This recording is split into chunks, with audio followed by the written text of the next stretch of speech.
रोहतास के डेहरी के पड़ाव मैदान में आरजेडी विधायक फतेह बहादुर सिंह की ओर से सावित्रीबाई फूले की जयंती का आयोजन किया गया। कार्यक्रम में शिक्षा मंत्री चंद्रशेखर, भूमि सुधार एवं राजस्व मंत्री आलोक मेहता, अति पिछड़ा कल्याण मंत्री अनीता चौधरी, बिहार विधानसभा के पूर्व अध्यक्ष उदय नारायण चौधरी समेत कई नेता शामिल हुए।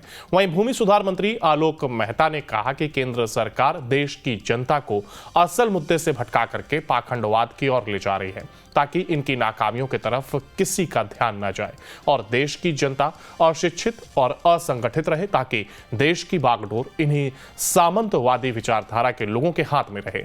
वहीं विधानसभा के पूर्व अध्यक्ष रहे उदय नारायण चौधरी ने भी मोदी सरकार पर खूब हमला बोला है। उन्होंने कहा कि वर्तमान केंद्र सरकार देश की जनता को मंदिर और मस्जिद के नाम पर बांट करके असल मुद्दे से भटका रही है और देश के बहुजनों को शिक्षा से वंचित रखा जा रहा है, क्योंकि अगर बहुजन शिक्षित और संगठित हो गए तो उनकी हुकूमत खत्म हो जाएगी। और भारत का संविधान उसको प्रोटेक्ट करता है कि हम अपनी अभिव्यक्ति, अपनी बातों को हम रख सकें।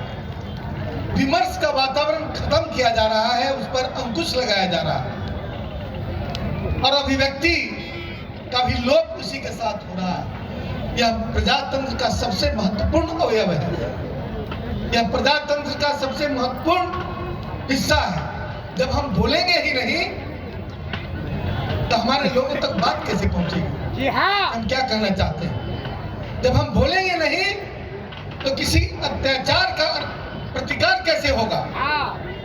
जब हम बोलेंगे नहीं तो हम अपने हक और हुकूक की लड़ाई कैसे लड़ेंगे?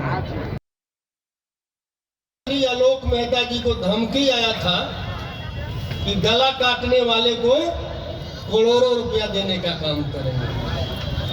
वही बात हमारे शिक्षा मंत्री जी ने कहा था, एक जो रामचरितमानस में जो चौपाई लिखा हुआ है उस पर कहा था, ढोल गवार शूद्र पशुनारी सकल ताड़ना के अधिकारी।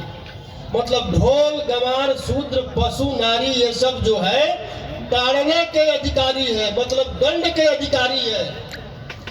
ये भक्ति जो है रामायण में नफरत फैलाने का रामचरितमानस में ये भक्ति है।